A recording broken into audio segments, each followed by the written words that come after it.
میں نے آپ کے سامنے سرکار دو عالم کی نہایت محکم، مستند، مقبول، بین الفریقین، مستند اور صحیح حدیث ثقلین تلاوت کی۔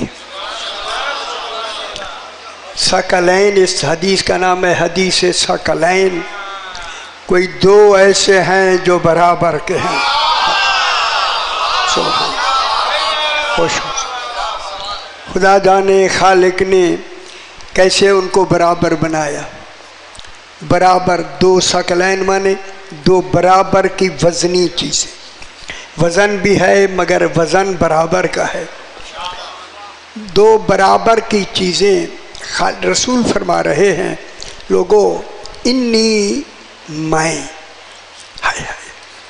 انی میں، دیکھیں یہ میں ہے جو رسول اپنی آخری عمر میں فرما رہا ہے، اور میں کہہ کر ایک میں پچھلی کو یاد دلا رہا ہے کہ رسول فرما رہا ہے انی تارکن فیکم الثقلین، میں تم میں دو برابر کی چیزیں وزنی چھوڑے جا رہا ہوں۔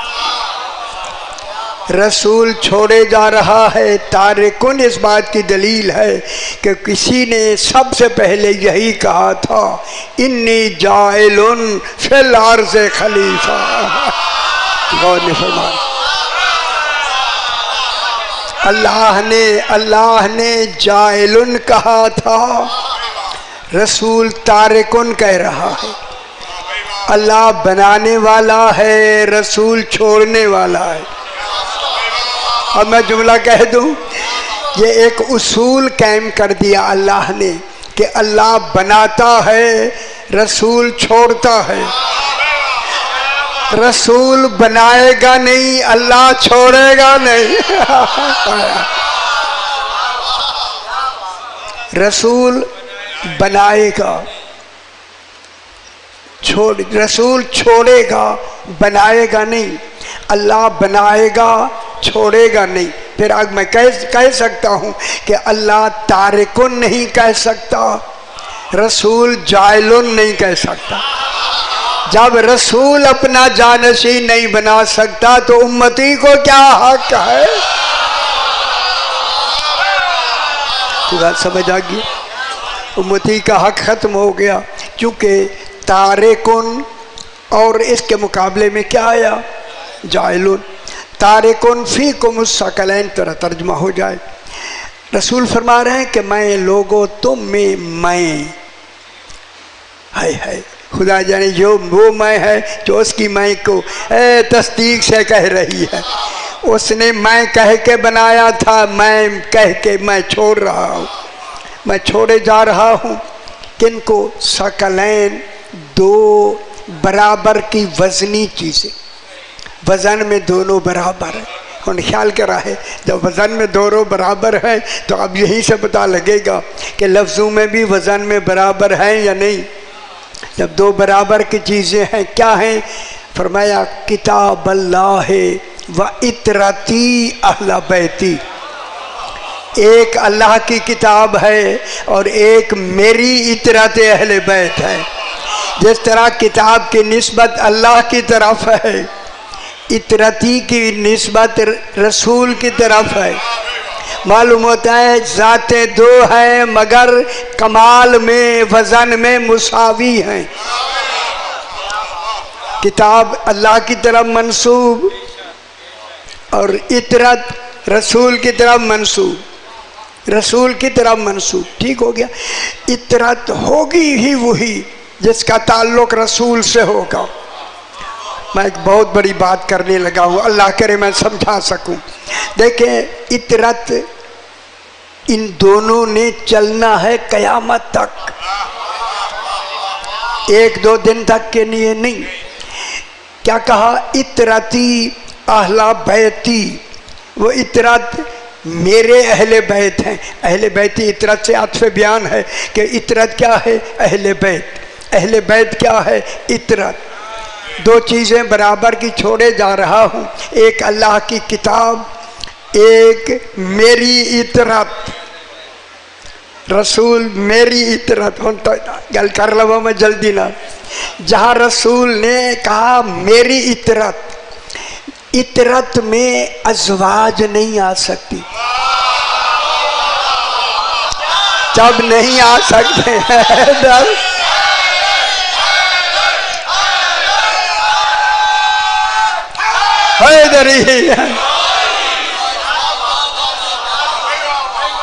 اطرت ایک ایسی لفظ ہے جس میں ازواج نہیں آ سکتے تو جب رسول نے فرمایا اطرتی اہل بیتی اطرت بھی میری اور اہل بیت بھی میرے اور یہ چلے گا یہ اطرت چلے گی قیامت تک تو پھر میں جملہ کہہ دوں یقیناً نتیجہ یہ نکلا ہے علم کلام میں کہ حسب رسول کا ہوگا نسب عمران کا ہوگا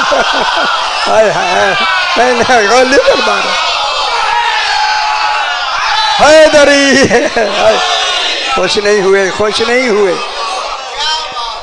حسب رسول کا ہوگا نسب جناب عمران کا ہوگا پھر میں جملہ کہوں حسب اور نسب دو چیزیں ہیں نسب مرد سے چلتا ہے حسب مستور سے چلتا ہے حسب رسول کا ہوگا نسب عمران مرد کا ہوگا مرد کا ٹھیک ہے جناب عمران کا نسب بن کر رسول کے حسب سے نسل امامت کا چلانا دلیل ہے کہ رسول کی بیٹی ایک ہے چار نہیں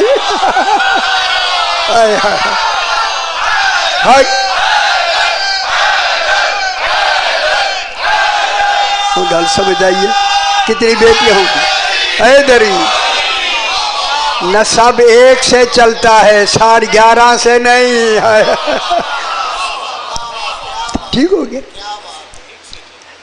کیا ہوگا اطرتی وہ میری اطرت اہل بیت ٹھیک ہے اطرت بھی ہیں اہل بیت ان کے عطف بیان یعنی اگر اطرت سمجھ نہیں آئی تو اہل بیت ہی میرے اہل بیت نہیں سمجھ آتے تو اطرت کی لفظ آگی دونوں آگے جناب اطرتی اہل بیتی اب آج فرمایا خیال رکھا ہے آپ تمام سرکار تمام کے لیے خوشخبری ہے ما ان تمسکتم بہما اگر تم دونوں اپنی امت سے فرمایا اے میری امت اگر تم ان دونوں سے متمسک رہے قرآن اور اطرت اہل بیت دونوں سے فلن تضلوا بعدی ابدا میرے بعد تم کبھی بھی گمراہ نہیں ہوگے اب پتہ چل گیا ولایت علی بلا فصل تا مہدی کو ماننے والا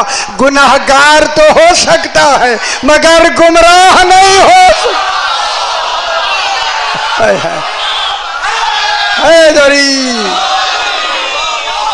کل سمجھ آگی ان کو ماننے والا گناہگار تو ہو سکتا ہے گمراہ نہیں ہو سکتا لن تضلوا بعدی ابدا میرے بعد وہ کبھی بھی گمراہ نہیں ہو سکتے کبھی بھی گمراہ نہیں ہوگے انہما اور خیال رکھا ہے انہما یہ دونوں قرآن اور اطرت اہل بیت برابر لن یفترقا یہ کبھی ایک لمحے کے لیے بھی ایک دوسرے سے جدا نہیں ہوں گے گل کر لوا خیال رکھا ہے میں بڑی ساری گل کرنے لگا قرآن اور اطرت اہل بیت خیال رکھا ایسے کبھی بھی جدا نہیں ہو سکتے پہ جب قرآن کی حدیث کہہ رہی ہے حدیث پاک فرما رہی ہے کہ یہ کبھی بھی گمراہ نہیں ہو سکتے پہ حسبنا اللہ ہمیں اللہ کی کتاب کافی ہے یہ کافی نہیں ہے انہوں نے تو جدا ہونا ہی نہیں ہے ان کی جدائی ختم یہ کبھی بھی جدا نہیں ہوں گے حتیٰ انتہائی غایت کے لیے کہاں تک جائیں گے حتیٰ یاردا دے تسنیہ کا صیغہ ہے یاردا علی الحوض، یہی دونوں مجھے حوض کوثر پر اکٹھے ملیں گے۔ اب یہ رسول خدا کے زمانے سے دونوں کا اتحاد و اتفاق بحث کریں گے، یہ لفظ آئیں گے نا، وہ تو اب تو یہ پہلی مجلس ہے۔ یہ کہاں تک چلے جائیں گے؟ او قیامت تک کے لیے دونوں اکٹھے رہیں گے، ایک لمحے کے لیے جدا نہیں ہوں گے۔ قرآن اور اطلاعات اہل بیت ایسے اکٹھے چلتے چلتے چلتے قیامت تک، یہاں تک کہ حوض کوثر پر نجات کی بھی دلیل ہو گئی کہ یہ دروازہ جنت پہ نہیں، حوض کوثر پر حوض کوثر تک ملیں گے۔ جناب یہ ہے حدیث، جس حدیث کی یہ روایت انی تارکن فیکم الثقلین رسول نے اپنی زندگی میں 70 مرتبہ دہرائی۔ معلوم ہوتا ہے 70 اللہ کی فگرز ہیں، حجت تمام ہو گئی 70 مرتبہ کہے گا۔ 70 مرتبہ توحید کی فگر ہے، 70 مرتبہ کہا۔ امام حسین علیہ السلام نے بھی 70 مرتبہ پڑھا ہے نا، سارے 70 70 توحید کے لیے لفظیں آ رہی ہیں، 70 مرتبہ کی لفظیں ہیں، مگر 69 جو ہیں یہ تو مستند ہیں کہ یہ انی تارکن فیکم الثقلین کتاب اللہ ہے و اطرتی اہل بیتی 69 آئیں، 69 جملہ کہہ دیا یا نہیں؟ باقی کتنی رہ گیا؟ ایک کسی روایت میں اس کی سند بھی نہیں ہے، کسی راوی کا نام بھی نہیں ہے، کسی نے کہہ دیا کہ رسول نے آخری مرتبہ 70 مرتبہ کا آخری ایک سنتی کہا۔ غور نہیں فرما رہے، ہائے ہائے، بس ہمارے، اب میں کیا کہوں، انہوں نے ایک کو پکڑ لیا، 69 ختم۔ اب ہم کیا کہہ سکتے ہیں؟ 69 کا وزن کتنا ہے؟ ایکم 70 اس حدیث کی ہے، بارے میں روایات ہے، ایک روایت ہے فقط سنتی کی، اور اسی سنتی پہ سارا نظام مرتب ہوا جناب۔ اور پتہ نہیں یہ لفظ مجھے ذرا ثقیل نہیں کہنی، ورنہ بس گل سمجھ آ گئی ہے یا نہیں؟ آگے نہ سمجھ، جب ایک مرتبہ آئی تو لفظ سنتی یعنی سنت رسول کی لفظ انہوں نے بغیر سند کے کہی، اس میں سند بھی نہیں ہے۔ حامد حسین کنتوری اس کا ہے، ابقات الانوار اس کی بہت بڑی جلد ہے، اسی کے بارے میں، حدیث ثقلین کے بارے میں انہوں نے فرمایا کہ ایک مرتبہ کی لکھی ہوئی ہے، باقی 69 مرتبہ اس کی ساری آئی ہیں۔ اسی کے حوالے سے اگر آپ اجازت دیں تو میں بحث کر کے بات کو آگے بڑھاتے ہیں۔ ذرا بلند تر صلوات پڑھ دیں، اللہم صلی علی محمد و آل محمد۔ شام ایک ملک ہے، اس شام میں ایک شخص رہتا ہے،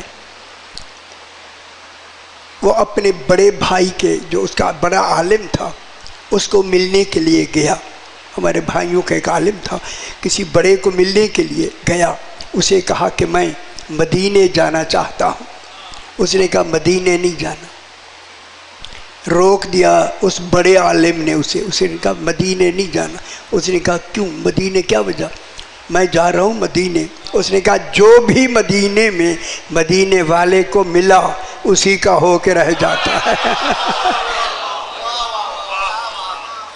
اس نے کہا پہلے جاؤں گا ضرور، اب میں تحقیق کے لیے جاؤں گا۔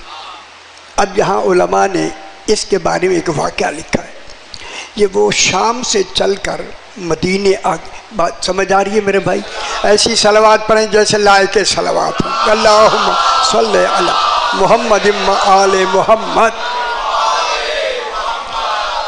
بات کوئی مشکل تو نہیں نظر آ رہی؟ مدینے سرکار دو عالم کی خدمت میں آیا اور آ کر اس نے سلام کیا، بیٹھ گئے۔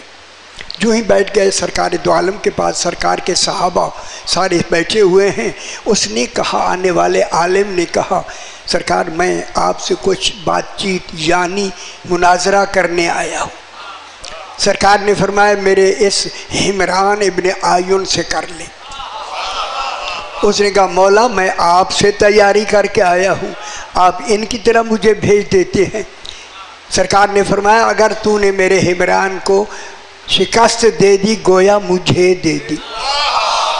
کل سمجھ آئیے، گویا مجھے دے دی. پریشان کیوں ہوتا ہے؟ تو ان سے بات کرو. وہ سمجھا کہ ان کی طرف کیوں کیا. جناب حمران کی طرف یہ متوجہ ہوا. جناب حمران نے کہا شامی آپ مجھ سے کس علم میں بحث کرنا چاہتے ہیں؟ خوش ہو ذرا، کس علم میں مجھ سے بحث کرنا چاہتا ہوں؟ اس نے کہا علم قرآن سے. اس نے کہا بسم اللہ. علم قرآن دیکھیں امام کے سامنے، چھٹے امام کے سامنے علم قرآن پر بحث ہونا شروع ہوگی. بحث کرتے کرتے جب وہ شامی خود محسوس کرنے لگا کہ وہ شکست کے قریب جا رہا ہے، دلائل اس کے پاس صحیح نہیں ہیں، تو کہتا ہے اس نے، وہ جو شامی تھا، شامی کہتا ہے سرکار سے، کہتا ہے مولا میں عربی ادب میں بحث کرنا چاہتا ہوں. ادھر عربی ادب کا کہا، میرے مولا نے کہا ابان ابن تغلب ان سے عربی ادب میں بات کرو.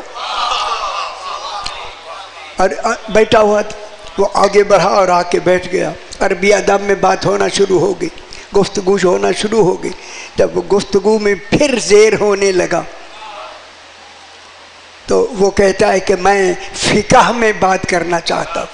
فقہ سمجھ دو، فقہ میں بات کرنا چاہتے ہوں. تو سرکار نے فرمایا زرارہ ابن آیون یہ بڑا بھائی ہے حمران کا، ان سے بات کرو. زرارہ ان سے متوجہ ہو گیا. زرارہ نے بات کرنی شروع کر دی. جب زرارہ سے بھی وہ مغلوب ہونے لگا، کہتا ہے مولا میں امامت پر بحث کرنا چاہتا ہوں. خوش ہو جاؤ میرا بھائی، خوش بھی ہویا کرو، خوش بھی ہویا کرو. میں امامت پر بحث کرنا، بھائی میری بات سمجھ آنی بھی ایسی مہربانی سے، امامت پر بحث کرنا چاہتا ہوں. اس وقت جو سب سے چھوٹے عالم تھے، ابھی اس کی داڑھی نہیں آئی تھی، اس کا نام ہے ہشام بن حکم. میرا چھٹا امام اسے بیٹا کہہ کے پکارتا تھا. اللہ اکبر، بیٹا کہہ کے پکارتا ہے. سرکار نے فرمایا ہشام ابن حکم ان سے میرے سامنے امامت کو ثابت کرنے میں علم کلام میں بحث کرو. جو ہی وہ بچہ اٹھ کے آگے سامنے بیٹھ گیا تو وہی عالم جو ہے بوڑھا عالم کہتا ہے مولا اتنی مہربانی کریں، اب آپ نے بچہ میرے سامنے بٹھا دیا. آئے تو مہربانی یہ کریں کہ یہ بچہ مجھ پہ سوال کرے، میں سوال نہ کروں. بچہ مجھ پہ سوال کرے، یہ مہربانی کرے، ابتدا یہ کرے، میں نہ کروں. اس وقت میرے امام نے ایک جملہ کہا، فرمایا ہشام ابن حکم میری امامت کو دلائل کے ساتھ ابھی ثابت کرو. دیکھیں کتنی تائید امام مل گئے.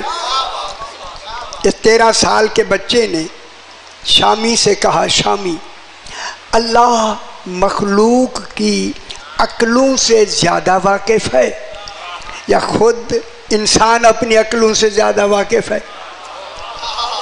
اور خیال رکھا ہے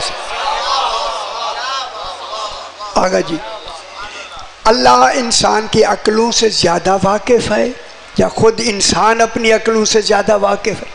اس نے کہا نہیں، اللہ زیادہ واقف ہے. جناب ہشام نے کہا جب یہ عقل ہماری خوف کی وجہ سے، لالچ کی وجہ سے، دباؤ کی وجہ سے غلطی کر سکتی ہے تو اللہ نے اس کو غلطی سے محفوظ رکھنے کے لیے کیا انتظام کیا؟ ہائے ہائے ہائے، غلطی سے بچانے کا کیا انتظام کیا؟ جناب اس نے جب کہا تو اس نے کہا کہ اللہ نے انبیاء بھیجے، انبیاء بھیجے. جب انبیاء بھیجے تو انبیاء کا سلسلہ انسان کو عقلوں سے حفاظت کرتا ہے. پھر اس نے کہا انبیاء کے بعد کیا حفاظت کی؟ ہائے ہائے یہی سنانا تھا آپ. کہا کہ وہ قرآن کے ساتھ سنت کو بھیج دیا ہے. کہا سنت بول کر حفاظت کرتی ہے. سنت وہ جو سنتی کی لفظ ہے کہ سنت جو ہے وہ ہماری راہبر ہوتی ہے, وہ ہماری ہدایت کرتی ہے. کہا سنت ہدایت کرتی ہے؟ اور اس نے کہا کرتی ہے. کہا جب کرتی ہے سنت تو شام میں تیرے پاس موجود تھی, پھر آیا کیا کرنے آئے؟ خوش ہو میرا بابا. یہی سنت تو شام میں تیرے پاس موجود تھی, تو پھر یہاں ہمارے پاس کیا کرنے آیا؟ تو اس نے شامی نے اپنا سامان اٹھایا اور اٹھ کے کھڑا ہو گیا جانے کے لیے. سرکار نے فرمایا کیا ہوا؟ اس نے کہا سی میں ہار گیا. سنت تو میرے گھر میں وہاں موجود ہے, جب ہے تو اگر اس نے مجھے ہدایت کی ہوتی تو پھر میں یہاں کیوں آتا آپ کے؟ میں ہار گیا ہوں, مجھے اجازت دے. میرے امام نے فرمایا دیکھیں تیرے کہنے پر بچے نے تجھ پہ سوال کیا, اب تو بچے پر سوال کر, ہو سکتا ہے کہ اس سے بھی بہتر جواب دے. یہ میرے امام نے فرمایا تو بچے پر سوال کر, وہ تجھے اس سے بہتر جواب دے. اس نے کہا دو سوال میرا یہ ہے, بلند تر صلوات پڑھ دیجیے, اللہم صلی علی محمد و آل محمد. شامی سے جب کہا کہ تم مجھ سے سوال کر, تو شامی نے اسی ہی کے سوال کو دہرا دیا. ہشام نے جو سوال کیے تھے نا, شامی نے اس کے سوال دہرا دیے. اس نے سوال کیا تھا نا کہ اللہ انسانوں کی عقلوں سے زیادہ واقف ہے یا خود انسان زیادہ واقف ہے؟ یہی سوال اس نے کیا شامی نے. ہشام اللہ عقلوں سے زیادہ واقف ہے یا خود انسان؟ فرمایا اللہ زیادہ واقف ہے. اللہ کے بعد اس حفاظت کا کیا, عقلوں کی حفاظت کا انتظام کیا کیا؟ فرمایا نبی بھیجے. فرمایا نبی کے بعد کیا انتظام کیا؟ فرمایا اس وقت کا انتظام بتاؤں یا ابھی کا وقت بتاؤں؟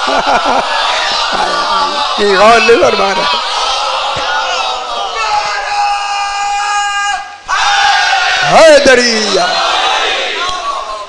اس وقت کا انتظام بتاؤں یا ابھی کا انتظام بتاؤں؟ فرمایا اس وقت نبی تھے, نبیوں کی سلسلہ چلتا چلتا وہ مکمل ہو گیا. اس وقت میرا یہ 8واں امام بیٹھا ہوا ہے. اللہ کی حجت یہ ہے اس وقت, ٹھیک ہے. اس نے کہا آپ نے تو ان سے معاشرہ کیا ہے, میں تو پہلی دفعہ مل رہا ہوں, مجھے نہیں معلوم کہ ان کے علم کا کیا اندازہ ہے, کیا کچھ ہے. اس نے ہشام نے کہا میں ایک مشورہ دیتا ہوں, تم اپنے کچھ سوال بنا لو.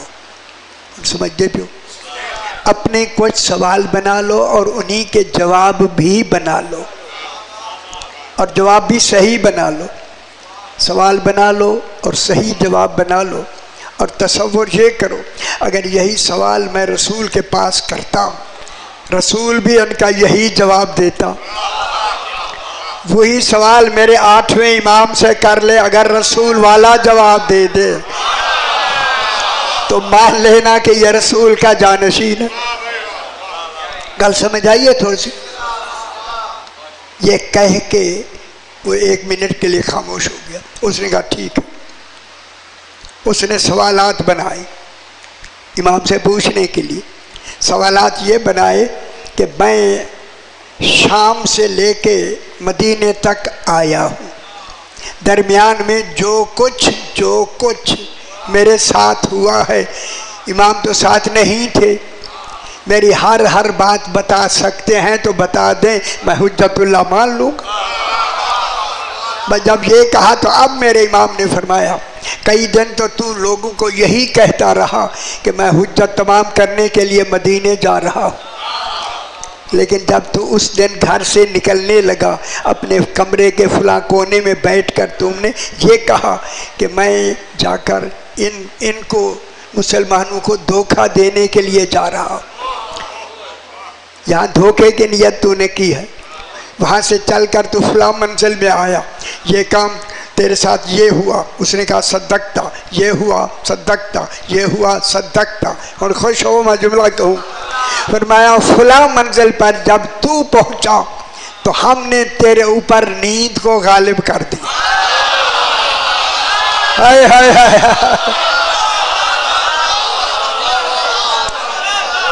ہم نے تیرے اوپر نیند کو غالب کر دیا. ٹھیک. اور اس نیند میں میرے بارے میں تجھے کہا گیا.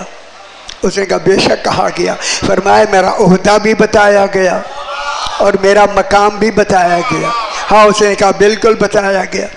اور یہ آگے کیا بتایا گیا؟ آگے انہوں نے یہ بتایا اب اگر تو نے حجت خدا کو نہ مانا تو تو واجب القتل ہوگا. بس اتنا کہنا تھا. کھڑے ہو کے کہتا ہے میں گواہی دیتا ہوں تو حجت خدا فی العالمین. اللہ تو حجت خدا فی العالمین ہے. ٹھیک ہو گیا جناب. اب یہ ان کو بھیجا دونوں کو. کتاب اللہ ہے و اطرتی اہل بیتی. اطرتی اہل ویسے ہوگی سی. ابھی پہلا ترجمہ ہے، یہ ذرا ترجمہ سہار لیں. اطرتی اہل بیتی. اطرت کے لفظ میں زوجہ نہیں آتی. ٹھیک ہے. اب یہ زوجہ نہ آنے کے لیے پھر بحث کریں گے جب وقت آئے گا. اطرتی اہل بیتی ما ان تمسکتم بہما. اگر تم نے ان دونوں سے برابر کا تمسک رکھا، ایک دو دن کا نہیں، تمسکتم بہما. پھر بحث ہوگی کہ وہاں جو نسل چلے گی وہ صرف قرآن کے ساتھ اطرت کی ہوگی.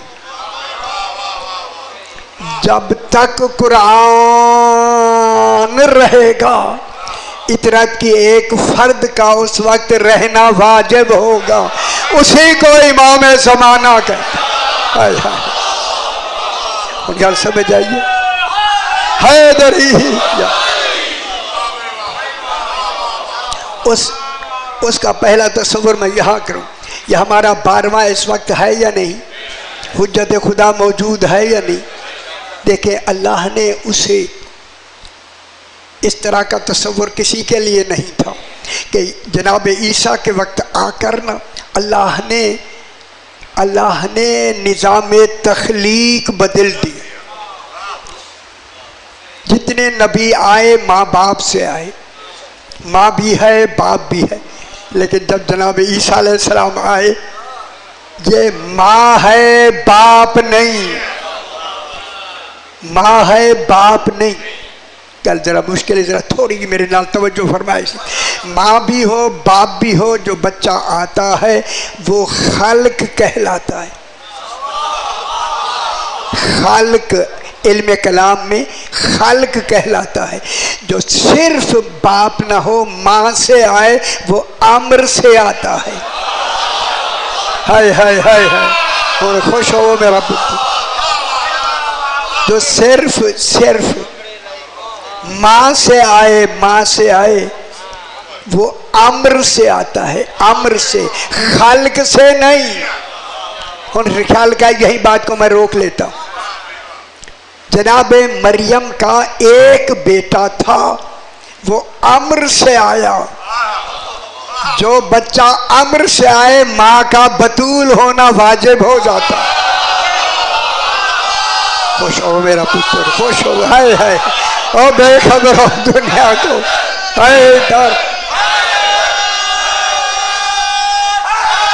حیدری. جو بچہ امر سے آتا ہے اس کی ماں کا بطول ہونا واجب ہو جاتا ہے. ٹھیک. دیکھیں مریم بطول ہوئی ایک بیٹے کی وجہ سے. ایک بیٹا امر سے بنا، مریم بطول ہو گئی. جس کے 11 اولے الامر بیٹے ہوں. اب سمجھ آئیے. 11 اولے الامر بیٹے ہوں. اس جناب بطول اصل کون ہے؟ جناب سیدہ طاہرہ ہے یا نہیں؟ جب جناب سیدہ طاہرہ میں جملہ کہوں، اگر مباہلہ ہوتا تو مریم اگر سیدہ نہ ہوتی، مریم مباہلے میں نہ جا سکتی. کیوں؟ کہ نساء صنف کو ظاہر کرتی ہے، رشتے کو نہیں. مستور نساء کے کتنی صنف ہیں؟ ہاں 3 ہے، ٹھیک ہے. کبھی میں نے بیان کیا یہاں، میں اس لیے بات آئی ہے اس لیے میں دہرانا چاہتا ہوں. صنف، نساء صنف کو ظاہر کرتی ہے، بیٹی کو ظاہر نہیں کرتی، رشتے کو ظاہر نہیں کرتی. نساء میں 3 رشتے ہیں، پہلے بیٹی، پھر زوجہ، پھر ماں.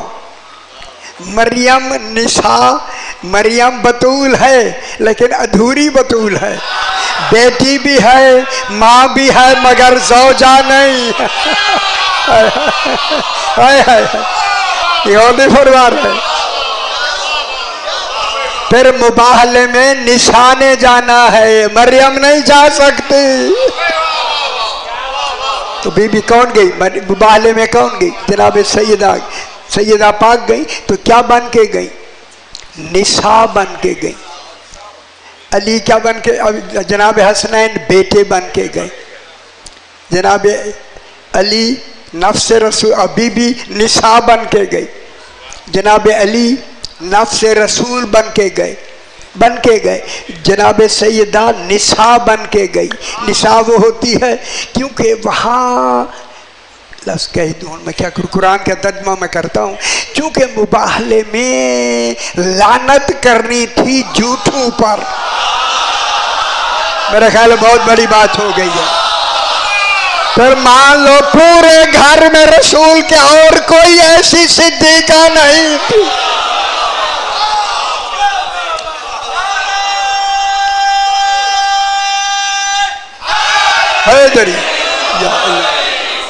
ٹھیک ہے، دوسری کوئی صدیقہ نہیں تھی. آخر میں کیا فرمایا؟ انہما لن یفترقا، تاکہ آج یہاں مکمل کر کے تھوڑی سی بات کر کے آگے بڑھتے. لن یفترقا، یہ دونوں کبھی بھی جدا نہیں ہوں گے. جدائی کا تصور ہی ختم، یہاں جدائی نہیں ہے. اتحاد اور اشتراک کیا ہوگا بحث جب آئے گا علم کلام اس میں کریں گے. لن یفترقا حتی یردا علی الحوض.